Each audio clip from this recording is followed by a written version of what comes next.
Hello YouTube world. Welcome to another video. So இன்னைக்கு நம்ம வீடியோவில் என்ன பார்க்க போகிறோம்னா tree data structure. So tree data ஸ்ட்ரக்சர்னு என்னென்னா இது ஒரு tree shaped data structure. But இதோட பர்பஸ் வந்து எதுக்குன்னா இப்போ நம்ம ஸ்ட்ரிங்ஸ் இல்லை கேரக்டர்ஸ் இல்லை நிறைய வேர்ட்ஸ் இங்கிலீஷ் வேர்ட்ஸ் நிறைய இருக்குது. அதை வந்து நம்ம ஒரு ஸ்டோர் பண்ணி எஃபிஷியண்ட்டாக அதை வந்து ரெட்ரீவ் பண்ணுமா, அதுக்கு வந்து இதுதான் பெஸ்ட் டேட்டா ஸ்ட்ரக்சர். ஏன்னா ஸ்ட்ரிங்ஸை ஹேண்டில் பண்ணுறது எப்பயுமே ஒரு ட்ரிக்கியான விஷயம். ஏன்னா இப்போ நம்ம வந்து டைப் பண்ணும்போது ஸ்பேஸ் விட்டு சில பேர் டைப் பண்ணுவாங்க, சில பேர் வந்து பார்த்திங்கன்னா தப்பாக ஸ்பெல் பண்ணுவாங்க அந்த வேர்டை டைப் பண்ணுவாங்க இன்டர்நெட்டில். இல்லை சில பேர் வந்து காமா, அப்பாஸ்ட்ரஃபி இல்லை எக்ஸ்க்ளமேட்டரி மார்க் அந்த மாதிரி ஒரு ஸ்பெஷல் கேரக்டர்ஸ் வச்சு ஆட் பண்ணி டைப் பண்ணுவாங்க வேர்டை. ஸோ அந்த மாதிரி கேசஸ்லாம் ஈஸியாக ஹேண்டில் பண்ணுறதுக்கு நமக்கு இந்த டேட்டா ஸ்ட்ரக்சர் தான் பெஸ்ட்டு. மற்ற எதை நீங்கள் திங்க் பண்ணாலுமே it's very hard to insert or it's very hard to manage ப்ரோக்ராமேட்டிக்காக. ஸோ இந்த டேட்டா ஸ்ட்ரக்சர் வந்து இது ஒன்றும் ஸ்பெஷல் டேட்டா ஸ்ட்ரக்சர்லாம் இல்லை, வெரி சிம்பிள் இம்ப்ளிமெண்டேஷன். இது அண்டர்ஸ்டாண்ட் பண்ணிக்கிட்டோன்னா இது ரொம்ப சிம்பிள். ஸோ ஃபஸ்ட் நம்ம வந்து இந்த டேட்டா ஸ்ட்ரக்சர் எப்படி ஃபார்ம் பண்ணலாம் அப்படின்றத பார்ப்போம். நெக்ஸ்ட் வந்து இதில் என்ன ஆப்ரேஷன்ஸ் இருக்குது, நெக்ஸ்ட் வந்து இதோட இம்ப்ளிமெண்டேஷன் பார்ப்போம். ஓகே, ஸோ ட்ரை டேட்டா ஸ்ட்ரக்சருக்கு பிஹைண்டில் பார்த்தீங்கன்னா அரேஸ் தான். ஃபுல்லாமே அரேஸ் வச்சு தான் ஒர்க் பண்ணுறோம். நான் எப்பயுமே உங்கள்கிட்ட சொல்கிறது தான், அரேஸ் தான் முக்கால்வாசி நம்ம டேட்டா ஸ்ட்ரக்சர்ஸில் யூஸ் பண்ணுறது. வேறு எதுவும் ஸ்பெஷலாலாம் யூஸ் பண்ண போகிறது இல்லை. அல்காரிதம் அண்டு டேட்டா ஸ்ட்ரக்சர்ஸில் எல்லாத்துக்கு பின்னாடியும் ஒரு அரே இருக்கும், ஏதோ ஒரு ஃபார்மில் இருக்கும் அரே. ஸோ அதே மாதிரியே நம்ம ட்ரைலையும் அரேஸ் தான் இருக்குது பிஹைண்டு. இங்கே வந்து எப்படி இருக்கும்னா, இப்போ நமக்கு வந்து மொத்தம் எத்தனை இங்கிலீஷ் லெட்டர்ஸ் இருக்குது? 26, கரெக்டாக? 26.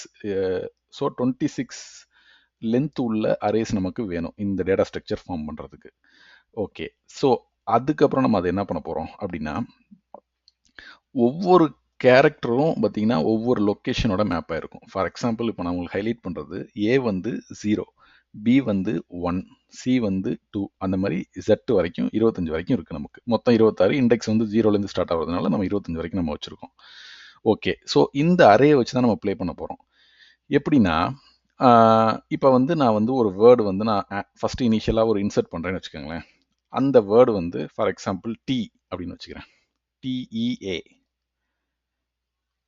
ரூட் நோடுக்கு கீழே டிஇ, அதுக்கடுத்து இ, அதுக்கடுத்து ஏ அப்படின்னு சொல்லிட்டு ஃபார்ம் பண்ணிவிட்டு இந்த ஏவை வந்து டார்க் க்ரீனில் வந்து ஹைலைட் பண்ணுறாங்க. ஏன்னா இது வந்து ஒரு எண்ட் வேர்டு, அதாவது இப்போ நான் இன்சர்ட் பண்ணது ஒரு வேர்டு அப்படின்னு குறிக்கிறதுக்காக இந்த டார்க் க்ரீனில் நம்ம சொல்கிறோம். இது வந்து விஷுவலைசேஷன். நம்ம ப்ரோக்ராமில் எப்படி பண்ணுவோம்னா எண்ட் வேர்டுனே மார்க் பண்ணிடுவோம். ஃபார் எக்ஸாம்பிள் இப்போ நான் இந்த 3 லெட்டரையும் இன்சர்ட் பண்ணது ப்ரோக்ராமேட்டிக்காக எப்படி ஒர்க் ஆகும்னா, ஃபஸ்ட்டு ஒரு அரே க்ரியேட் பண்ணோம். அந்த அரேயில் வந்து இந்த 19 இருக்குது தெரியுமா, டி, லெட்டர் டி, இதை வந்து டீயில் வந்து ஒரு நோடு வந்து க்ரியேட் ஆயிரும். மற்ற எல்லாமே நல்லில் இருக்கும். ஓகே, 0லேருந்து 18 வரைக்கும் நல்லா இருக்கும், 20லேருந்து 25 வரைக்கும் நல்லா இருக்கும். டீயில் மட்டும் ஒரு சைல்டு நோடு க்ரியேட் ஆகும். அந்த சைல்டுக்கு கீழே பார்த்தீங்கன்னா இ, அடுத்தது இ எங்கே இருக்குது, 4வது பொசிஷன். ஸோ டீக்கு கீழே இ வந்து நிற்கும். ஸோ இது இப்படி நிற்கும். ஓகே, அதுக்கடுத்து இது எல்லாமே நல்லு, மற்ற எல்லாமே நல்லா இருக்கும், இதெல்லாம் நல்லு. ஓகே, நான் சொல்லலை, பட் அதுதான் அதோட இண்டிகேஷன். அடுத்தது என்ன சொல்லியிருக்கேன் நான், ஏ. ஓகே, ஸோ ஏ ஆப்வியஸ்லி மொதல் பொசிஷன் 0. ஸோ இது இப்படி கனெக்ட் ஆயிரும். ஸோ டீக்கு கீழே ஒரு இக்கு கீழே ஒரு ஏ. இப்போ என்ன ஆகும்னா, அந்த டார்க் க்ரீனில் பார்த்தீங்கன்னா இதை வந்து எண்ட் வேர்டு அப்படின்னு சொல்லி மென்ஷன் பண்ணிடுவோம் நம்ம. அது ஒரு flag. Okay, this is a word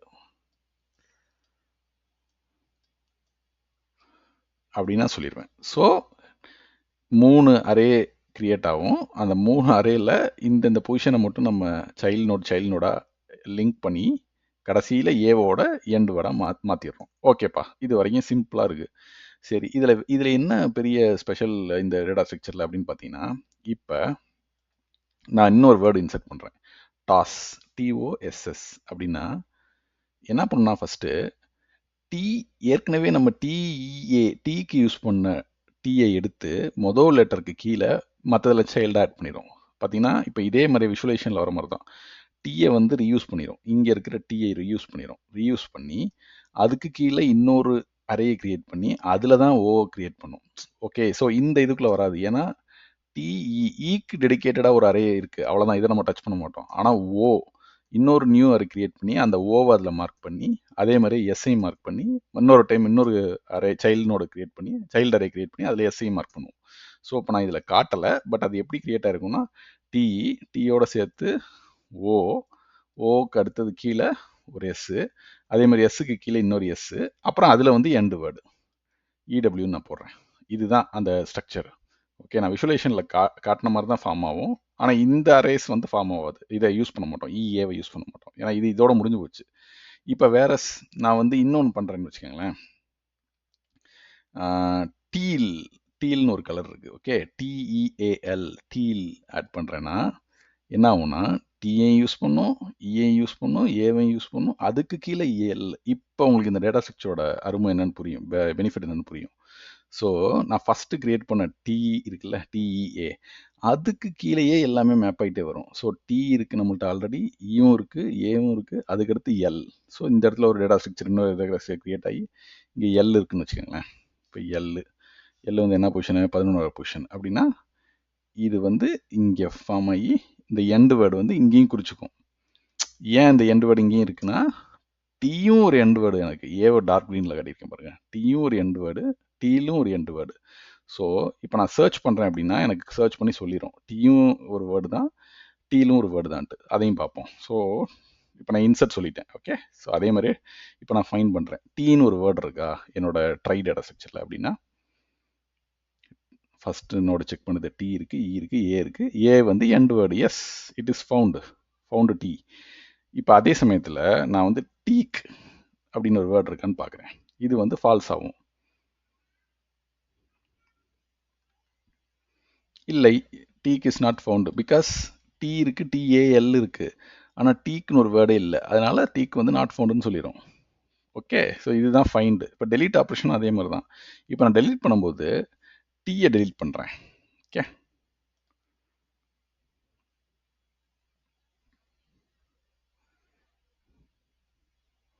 பார்த்தீங்களா, இப்போ டீ டெலீட் ஆயிடுச்சு, ஆனால் டீல் வந்து ரீட்டைன் ஆயிடுச்சு. அதுதான் இதோட முக்கியமான விஷயமே. ஸோ டெலீட் வந்து கொஞ்சம் காம்ப்ளெக்ஸ் எழுதுறது, ஏன்னா டெலீட் பண்ணும்போது நம்ம எண்ட் வேர்டு பார்த்தோம்ல, டீக்கு கீழே வேறு ஏதாவது எண்ட் வேர்டு இருக்கான்னு பார்த்துட்டு அதை ரீட்டைன் பண்ணணும். ஸோ டெலீட் கொஞ்சம் complex compared to insert and search. So இதுதான் வந்து ட்ரை டேட்டா ஸ்ட்ரக்சர். இப்போ உங்களுக்கு புரியும் இது ஏன் வந்து ஒன் ஆஃப் த இம்பார்ட்டன்ட் அல்காரிதம்ஸ்ன்ட்டு, பிகாஸ் இதோட சர்ச் காம்ப்ளெக்சிட்டி வந்து ரொம்ப கம்மி. ஸோ நம்ம இப்போ சர்ச் பண்ணோம், டாஸ்க் சர்ச் பண்ணோம் அப்படின்னா it will find in a single iteration. So T இருக்கான்னு பார்க்கும், ஓ இருக்கான்னு பார்க்கும், எஸ் இருக்கான்னு பார்க்கும், எஸ் இருக்கான்னு முடிஞ்சு போச்சு, அவ்வளோதான். அதே தான் இப்போ சர்ச்சு இன்சர்ட்டும் பார்த்தீங்கன்னா நம்ம ஆக்சுவலாக பார்த்தீங்கன்னா இன்சர்ட் இன்னும் எஃபிஷியண்ட்டாக இருக்கும், ஏன்னா நம்ம நிறைய விஷயத்தை நம்ம ரியூஸ் பண்ணுவோம். ஸோ டிஇஏஎல்லே பார்த்தீங்கன்னா டீக்கு இன்சர்ட் பண்ணும்போது ஆல்ரெடி இருக்கிறதே நம்ம யூஸ் பண்ணுவோம். So it's a more efficient than anything else. அதே மாதிரி தான் டாஸும் டெலீட்டும் பார்த்தீங்கன்னா சேம் தான், எல்லாமே பார்த்தீங்கன்னா ஒரே இட்ரேஷனில் பண்ணக்கூடிய ஒரு டேட்டா ஸ்ட்ரக்சர் தான் இது. ஸோ இதுதான் ட்ரை டேட்டா ஸ்ட்ரக்சர். ஸோ இது எப்படி இம்ப்ளிமெண்ட் பண்ணுறதுன்னு நான் சொல்கிறேன். இம்ப்ளிமெண்டேஷன் தான் கொஞ்சம் ட்ரிக்கி. நான் எப்பயுமே சொல்கிறது தான், இது வந்து நம்ம எக்ஸ்பிளைன் பண்ணும்போது எல்லாமே ஈஸியாக இருக்கும், பட் அதை எப்படி இம்ப்ளிமெண்ட் பண்ணுறோன்றது தான் கொஞ்சம் ட்ரிக்கியாக இருக்கும். ஸோ நான் வந்து ஃபஸ்ட்டு வந்து ஒரு ட்ரை நோடு கிளாஸ் 1 க்ரியேட் பண்ணியிருக்கேன். அந்த ட்ரை நோடில் வந்து ஒரு அரே, ஓகே, நான் சொன்ன மாதிரி 26 லென்த் உள்ள ஒரு அரே வச்சுருக்கேன். அதை வந்து சைல்டுன்னு மென்ஷன் பண்ணிட்டேன். ஸோ நான் ஒவ்வொரு டைமும் இந்த ட்ரைனோட கால் பண்ண எனக்கு இந்த சைல்டு நோடு வந்து க்ரியேட் ஆகும். நான் வேர்டு எண்டு, ஏன்னா நான் ஒரு வேர்டு முடியுதா அது ஒரு கம்ப்ளீட் வேர்டா இல்லையான்னு சொல்கிறதுக்காக ஒரு பூலியன் ப்ராப்பர்ட்டி வச்சுருக்கேன். அவ்வளோதான். ஃபஸ்ட் நான் இனிஷியலைஸ் பண்ணுறேன், நோடு ரூட். ஓகே, ஸோ நான் இன்னொரு விஷயம் சொல்ல மறந்துட்டேன். ஆக்சுவலாக பார்த்தீங்கன்னா இது இப்போ நான் சொன்னேன்ல, இந்த ஆரோ மார்க் போட்டேன்ல, இது வந்து pointer concept. So T points to E, E points to A. So it's based on pointers. Okay, நான் இனிஷியேட் பண்ணிட்டு அப்புறம் வந்து ஃபஸ்ட்டு வந்து நான் சர்ச் இன்சர்ட்டுக்கு பண்ணுறேன். இன்சர்ட்டில் வந்து இது ரொம்ப முக்கியம். ஸோ நான் இங்கே நான் கேரக்டர்னு டிஃபைன் பண்ணேன் அப்படின்னா என்னோட அந்த கேரக்டரோட ஆஸ்கி கவுண்ட் வரும். எப்படின்னு நான் சொல்கிறேன், கீ. ஸோ இங்கே நான் இன்புட் ஸ்ட்ரிங் கீ அனுப்புகிறேன், அதை வந்து நான் ஃபஸ்ட்டு இன்சர்ட் பண்ணுறேன். ஸோ நான் சொன்ன மாதிரி டி அந்த மாதிரி ஏதோ ஒரு வேர்டை நான் இன்சர்ட் பண்ணுறேன் ஃபஸ்ட்டு. ஓகே, ஸோ அதுக்கு நான் ஒவ்வொரு கேரக்டராக பிரேக் பண்ணேன். அதுக்கு தான் ஒரு ஃபார் ஈச். ஸோ நான் என்ன பண்ணுவேன் ஃபஸ்ட்டு, இங்கே போடணும். ஃபஸ்ட்டு வந்து என்னோட கரண்ட்டில் சைல்டில் இதுதான் முக்கியம். ஆக்சுவலாக இங்கே தான் ரொம்ப நீங்கள் கவனிக்கணும். இந்த கண்டிஷன் எதுக்குன்னா, இந்த கேரக்டர் வந்து ஆல்ரெடி என்னோட ட்ரை நோடில் இருக்கா இல்லையான்னு பார்க்குறது. எப்படிப்பா இதை பார்ப்பேன் அப்படின்னா, இந்த சி மைனஸ் ஏ அப்படின்னா என்ன எதை குறிக்குதுன்னா, இந்த சீன்றது first letter. Okay, so for example நான் இங்கே டி அனுப்புகிறேன்னு வச்சுக்கோமே. ஃபஸ்ட்டு வந்து டி வருமா, அது இந்த கேரக்டர். அடுத்து செகண்ட் இட்ரேஷனில் இ, தேர்ட் கேரக்டர் ஏ. ஓகே, ஸோ ஃபஸ்ட்டு டி எடுத்துப்போம். ஸோ இங்கே எப்படி இது பில்ட் ஆகும்னா, இப்படி வரும் டி மைனஸ் ஏன்னு சொல்லிட்டு. ஸோ அது என்ன குறிக்கும் அப்படின்னா, இந்த லொக்கேஷன் வந்து ஆஸ்கி கோடில் வந்து 97வது பொசிஷன். ஓகே, ஸோ இந்த பொசிஷன் வந்து ஆஸ்கி கோடில் என்னவோ அதோட 97 மைனஸ் பண்ணி அந்த கரெக்டான நம்பர் பொசிஷனில் போய் அதை உட்கார வைக்கிறதுக்காக. ஸோ ஆஸ்கி கோடை பற்றி தெரியல அப்படின்னா நான் வந்து சொல்லிடுறேன் அதுவும் என்னன்ட்டு.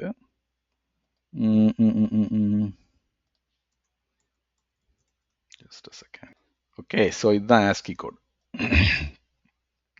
ஸோ கம்ப்யூட்டர் ப்ரோக்ராமிங்கை பொறுத்த வரைக்கும் நமக்கு இந்த ABCDEFGH இதெல்லாம் நீங்கள் ஒரு கேரக்டராக பார்ஸ் பண்ணுறீங்க, இல்லை கேரக்டராக நீங்கள் வந்து யூஸ் பண்ணுறீங்க அப்படின்னா, பை டிஃபால்ட்டாக எந்த ப்ரோக்ராமாக இருந்தாலும் அதோட ஆஸ்கி கோடை நீங்கள் ரெட்ரீவ் பண்ணலாம். ஸோ ஆஸ்கி கோடுங்கிறது ஏக்கு வந்து 97, எஃப்க்கு 102, அது மாதிரி 97லேருந்து 122 வரைக்கும் இருக்கும். ஏலேருந்து ஜி வரைக்கும், ஜெட் வரைக்கும். ஓகே, ஸோ இது எல்லாமே பார்த்தீங்கன்னா இதை வச்சு நீங்கள் ப்ளே பண்ணலாம். ஏகப்பட்ட ப்ராப்ளம்ஸ் வந்து இந்த ஆஸ்கி கோடை வச்சே சால்வ் பண்ணுவாங்க. ஸோ அதே மாதிரியே இப்போ நம்ம பார்த்தீங்கன்னா ஃபஸ்ட்டு என்ன லெட்டர் சொன்னோம், டி வருதுன்னோம். ஸோ டீக்கு என்ன ஆஸ்கி கோடு 116. 116 மைனஸ் நான் இங்கே ஏன் சொல்லியிருக்கேன்னா, அப்போ தான் நம்ம அறையில் ப்ராப்பரான இடத்துல போய் அது உட்காரும்.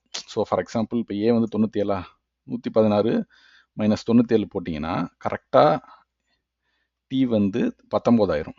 19ல் போய் அது உட்காரும். ஸோ இங்கே நான் சொல்லியிருக்க 0 to 25 நம்பரிங்ஸ்க்கு அதை நம்ம மேட்ச் பண்ணுறதுக்காக அந்த லைன் ஆஃப் கோட் இதுதான். இந்த மாதிரி சின்ன விஷயங்கள் தான் இந்த ப்ரோக்ராமில் புரிஞ்சிக்க வேண்டியதாக இருக்கும். ஆக்சுவலாக ப்ரோக்ராம் டேட்டா ஸ்ட்ரக்சர் சொல்கிறதுக்கு ஈஸியாக இருக்கும்.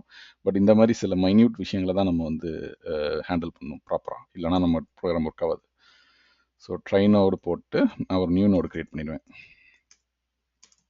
ஓகே, ஸோ அது இல்லை, எனக்கு இந்த பொசிஷனில் எந்த கேரக்டருமே இல்லை, நம்ம உள்ளே வர கேரக்டர்னால் ஒரு நியூ நோடு க்ரியேட் பண்ணிட்டு இப்போ இதோட பாயிண்டரை வந்து நான் அசைன் பண்ணிடுவேன். Equal to new node. Okay, new node ஒன்று க்ரியேட் பண்ணிட்டு இந்த நியூ நோடுக்கு நான் என்னோட இந்த பொசிஷனில் என்னோட நியூ நோடை நான் சொல்லிடுறேன். ஸோ சைல்டுக்கு கீழே மேப் ஆகிட்டே வரும் வரிசையாக, அதுக்கு தான் அது. அவ்வளோதான். இப்போ என்னோட பாயிண்டரை வந்து நான் மூவ் பண்ணுறேன். எதுக்கு மூவ் பண்ணுறேன், சைல்டு சி மைனஸ் ஏ. ஏன் இது அப்படின்னா, ஸோ நம்ம அடுத்து என்ன பண்ண போகிறோம், டீக்கு அடுத்து இ போடுவோமா. ஸோ இந்த டீக்கு கீழே தானே இந்த இ மேப் ஆகணும், அதனால தான் இந்த கரண்ட் நான் மூவ் பண்ணிட்டே வரேன். ஸோ நெக்ஸ்ட் இந்த லூப்புக்குள்ளே வரும்போது இந்த கரண்ட்டுக்குள்ளே பார்த்தீங்கன்னா இ மைனஸ் ஏ பொசிஷன் என்னவோ அதில் வந்து ஒரு நியூ நோட் கிரியேட் ஆகும். ஒருவேளை அதில் ஆல்ரெடி இருக்குது அப்படின்னா நெக்ஸ்ட் இதுக்கு போய்க்கும். அவ்வளோதான். இப்போ அதுக்கடுத்தது இது ஃபுல்லாக முடிஞ்ச உடனே, இந்த லூப் முடிஞ்ச உடனே நான் என்னோட எண்ட் வேர்டை வந்து சொல்லிடுவேன். இது வந்து இட்ஸ் அ வேர்ட் எண்ட் வந்து ட்ரூன்னு நான் சொல்லிடுவேன். ஏன்னா லூப் பண்ணி முடிச்சிட்டேன், இது ஒரு வேர்டு அப்படின்னு நான் மென்ஷன் பண்ணுறதுக்காக. இவ்வளோ தான் மொத்த ப்ரோக்ராமுமே. இன்சர்ட்டுக்கு சர்ச்சுக்கும் பண்ணிடுவோம் குயிக்காக. ஸோ சர்ச்சுக்கு வந்து அதே மாதிரி ஃபஸ்ட்டு ட்ரை நோடு ஒன்று க்ரியேட் பண்ணுறேன். அப்புறம் ஃபார் ஈச்சில் வந்து எதை சர்ச் பண்ணுமோ அதை நான் இங்கே செக் பண்ணுவேன். செக் பண்ணுறதுக்கு ஃபஸ்ட்டு வந்து என்ன கண்டிஷன் போடுவேன்னா, இந்த கரண்ட்டோட சைல்டில் பொசிஷனில் யாருமே இல்லையா நல்லா அப்படின்னா return false, which is true right இல்லையா. ஏன்னா அது வந்து அந்த பொசிஷனில் எதுவுமே இல்லை அப்படின்னா we should not execute the for loop, அதனால ரிட்டன் பண்ணிடுறேன். அப்படி இல்லை ஆல் இருக்குது அப்படின்னா I will say current is this element and then again நான் செக் பண்ணி பார்ப்பேன். ஃபார் எக்ஸாம்பிள் இந்த இடத்துல நான் டி செக் பண்ணுறேன்னு வச்சுக்கோங்களேன். டி இருக்கான்னு பார்ப்பேன், கண்டிப்பாக இருக்கும் அந்த பொசிஷனில். அதை எடுத்து இ இருக்கான்னு பார்க்கணும், இருக்கான்னு பார்க்கணும் இல்லையா. ஸோ அதை கரெக்டாக நான் செக் பண்ணிட்டே வரணும். அதுக்கு தான் அந்த ஃபார் லூப். ஒருவேளை இந்த இடத்துல டிஇஎக்ஸ் இருக்குன்னா இந்த லூப் பிரேக் ஆயிரும் ஒரு கட்டத்தில், ஏன்னா அந்த இடத்துல நல்லு ரீச் பண்ணும் எக்ஸில் கரெக்டாக.